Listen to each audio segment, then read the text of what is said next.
মোনা, আজকে তোমার reception day, তো তুমি কিরকম চাইছো, কিরকম সাজতে চাইছো বা হেয়ার স্টাইল কেমন চাইছো তুমি বলো একটু। হেয়ার স্টাইলটা ওপেনের মধ্যে থাকবে আর একদম সিম্পল একটা লুক।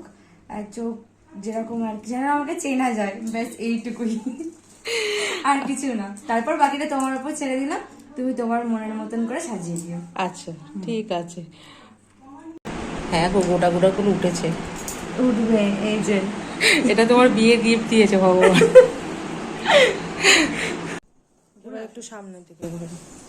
হাই সুমনা, তোমার কেমন লাগলো আজকের লুকটা? একটা ছোট্ট করে বলো, তোমার যা যা রিকমেন্ড ছিল সেটা খুব কি সব সুন্দর লেগেছে, সবকিছু মনের মতন হয়েছে। আই মেকআপ থেকে শুরু করে hair face style, makeup, hair style সবকিছু সুন্দর হয়েছে। তুমি যেরকম চেয়েছিলে একদম সেরকম একদম হয়েছে তো? একদম একদম মনের তুমি মতো খুশি হয়েছে। তো আজকে এত একদম। স্পেশাল? হ্যাঁ, তুমি হ্যাঁ। মাথা টাথা নাড়িয়ে দেখে নিতে পারো যে না, খুলছে না। কি না, আমি এখনো আছি, না ঠিক না আছে। স্যার, কোনো প্রবলেম নেই, সবকিছু সুন্দর হয়েছে। আমি পৌঁছে যাওয়ার পর ব্রাইডের কিছু রিচুয়াল ছিল, তো সেই জন্য ব্রাইডের আসতে একটু লেট হয়েছিল। তো আমি কি করলাম, সময়টা নষ্ট না করে এদিকে ফ্লাওয়ারগুলো একটু রেডি করে রাখছিলাম। ব্রাইড আসার পর সুন্দর করে শাড়ি ড্রাপিং করার পর ওকে মেকআপে বসিয়ে দেওয়া হয়েছে। তোমরা তো শুনতেই পেলে, ব্রাইড পুরোটাই আমার ওপর ছেড়ে রেখেছিল যে দিদি তুমি আমাকে তোমার মতো করে সুন্দর করে সাজিয়ে দাও, আমার আর কিচ্ছু চাই না। তো জানো তো, যারা মানে পুরো মেকআপ আর্টিস্টের ওপর ছেড়ে দেয় তাদের সাজটা বেশি সুন্দর হয়, এই কারণেই। কারণ যে যেটায় পারদর্শী মনে হয় সে সেটা ভালো বুঝবে। তো আমি সব রকমভাবেই সাজিয়ে দিই, যে ব্রাইডের যেরকম ইচ্ছা সেটাকেও যেরকম প্রাধান্য দিই, আমার ওপর যদি ছেড়ে দেয় আমি আমার মতো সুন্দর লুক ক্রিয়েট করি। তো সেটা নিয়ে কোনো চিন্তা নেই। আর আমি কিন্তু লোকেশানে এবং আমার স্টুডিওতে সাজিয়ে আসি। তো যারা যারা নিজের স্পেশাল ডেতে সাজতে চাইছো তোমরা আমাদের সঙ্গে যোগাযোগ করতে পারো। আমাদের কন্ট্যাক্ট নাম্বার 8777385268, লোকেশন শ্রীরামপুর। আর ব্রাইডের আমি বলেছিলাম যে তুমি নিউড আই মেকআপের সাথে একটু আইলাইনারটা একটু মানে মোটা করে সুন্দর করে পরো, তাহলে কিন্তু চোখটা আরও সুন্দর লাগবে আর লুকটা ভালো লাগবে। তো আর আমি ক্লায়েন্টের সঙ্গে একটু ফ্রেন্ডলিভাবে মিশে যাই, আর ওরাও খুব সুন্দর সুন্দর এক একটা মজার গল্প করতে করতে মেকআপটাও কমপ্লিট হয়ে যায়। আর খুব সুন্দর ব্যাপারটা, ক্লায়েন্টের সঙ্গে মেকআপ আর্টিস্টের বন্ডিংটাও খুব ভালো থাকে। তো আমি সেটাই চেষ্টা করি রাখার। আর এখানে দেখো একটা অবস্থা হয়েছিল, হঠাৎ করে কারেন্ট চলে গেছে। এই যে মেকআপটা দেখতে পাচ্ছ এটা কিন্তু কারেন্ট অফ অবস্থায় আমি জানলা খুলে দিয়েছিলাম, তারপরে হঠাৎ দেখো ও বাড়িতে ও বাড়িতে ওখানে ওদের একটা বাড়ি আছে, ওখানে কারেন্ট আছে, এখানে কারেন্ট নেই। দিদি তো ব্রাইড তো খুব টেনশনে পড়ে গেছিলো, কারেন্ট আসার পর আগে ঠাকুরকে নমস্কার করে নিয়েছে। আর তোমরা দেখলে লাইট অফ অবস্থা এবং লাইট আসার পরে দুটো মেকআপের মধ্যে কোনো কিন্তু ডিফারেন্ট নেই, যে লাইটের আলোতেই এত গ্লোয়িং বা মেকআপ লাগছে এরকম না।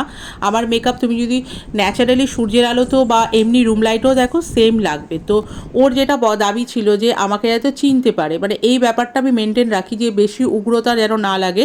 মানে তুমি রুম লাইটে, রিং লাইটে বা তুমি সূর্যের আলোতেও কিন্তু সেম মেকআপ, মানে স্কিন কালার এবং স্কিন আন্ডারটোনটা যাতে ঠিক থাকে সেটাই চেষ্টা করি। তো কথা বলতে বলতে মেকআপ মোটামুটি হয়ে গেছে, একটু মাস্কারা পরিয়ে দিচ্ছিলাম আর একটু ওর যে হাইলাইটিং পয়েন্ট সেখানে একটু হাইলাইটার লাগাচ্ছিলাম। তো আমি এখানে ম্যাকের হাইলাইটার ইউজ করেছি। আর এবার ওকে গয়না পরাবো, কারণ হেয়ার স্টাইলিং করাবার আগে গয়নাটা পরিয়ে নিই, যেহেতু ওর ওপেন হেয়ার স্টাইলিং থাকবে। কিন্তু তাও দেখো গ্লেজটা দেখো কি সুন্দর আছে। তাও এটা পালিশ করা নয়। তাই? হ্যাঁ, এটা পালিশও আমি করাইনি, আমি বলছি না যেরকম আছে সেরকমই রাখবে, না না গ্লেজটা একটু নষ্ট হয়নি। এটা কিন্তু লাস্ট যেটা হুকে আছে সেটা চেনের মধ্যে যেরকম আছে সেরকম লাগিয়ে দিচ্ছে। হ্যাঁ, ওটা সারা তুমি তারপরে না লাস্টে একবার হুকগুলো চেক করে নিও কাউকে দিয়ে। আচ্ছা ঠিক আছে। সোনার জিনিস তো ভয় হ্যাঁ, তুমি লাগা। একটু চেপে দাও না, তাহলে আমি চেপে তো দিচ্ছি, হ্যাঁ তুমি তাও একটু চেক করে নেবে। সোনার জিনিসে আমার ভীষণ ভয় লাগে, অনেকে বলি সোনাটা নিয়ে করো। আর একটা ছিল ওটা লাগবে। দাঁড়া ধরে একে একে সব গয়না পরিয়ে নিয়েছি। এর মধ্যে কিছু গয়না আগেকার দিনের ডিজাইন ছিল, আর একদম মানে কালারগুলো সেম ছিল, একটু পালিশও করতে হয়নি, খুব সুন্দর। তারপরে হেয়ার স্টাইলিংয়ে চলে গেছি। তো ওকে ওপেন কার্ল করেছিলাম, আর সামনে একটু অ্যাডভান্সের ওপর ওর মুখের সাথে যাতে হেয়ারটা খুব সুন্দর লাগে। আর পেছনে জিপসি এবং শাড়ির রং ম্যাচিং করে গোলাপ ফুল দিয়ে একটা ফ্লাওয়ার ডেকোরেশন করে নিয়েছিলাম। আর ব্রাইডের সাথে তো প্রথম থেকে শেষ অবধি গল্প করেই গেছিলাম। তো আমার এই মিষ্টি লক্ষ্মী প্রতিমার মতো ব্রাইডকে কেমন লাগছে তোমরা জানাবে। হ্যাঁ, আমি আমার ব্রাইডদের লক্ষ্মী প্রতিমাই বলি, কারণ তাদের আমার কাছে কিন্তু তারা হলো লক্ষ্মী।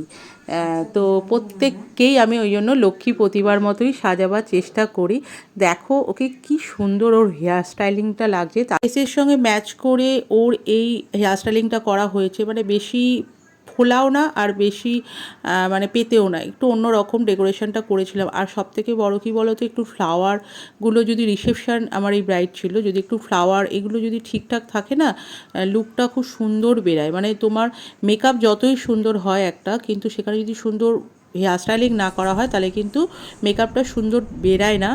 ওই জন্য প্রত্যেকটা জিনিস পারফেক্ট হলেই কিন্তু একটা লুক সুন্দর হয়। তো আমি ওকে সিঁদুর পরিয়ে দিচ্ছিলাম। আমি বলছি এই নিয়ে আমি কতবার যে বিয়ে করলাম সেটা আবার গুণে শেষ করা যাবে না। যতবারই যে ব্রাইডকেই সিঁদুর পরাই আমি এই কথাটাই বলতে থাকি। সিঁদুর পরাবার পর আমি কানেরটা পরিয়েছিলাম, যেহেতু রিয়েল ফ্লাওয়ার দিয়ে পুরো পেছন দিক দিয়ে পুরো ডেকোরেশন করেছিলাম। তো ওপর থেকে কানেরটা যদি পরে তাহলে কিন্তু খুব সুন্দর লাগে। আমি ব্রাইডকে জিজ্ঞেস করছিলাম তোমার ফেসে যে লাল লাল বড় বড় গোটাগুলো হয়েছিল, তো সেটা পুরো হাইড করতে আমি পেরেছি তো?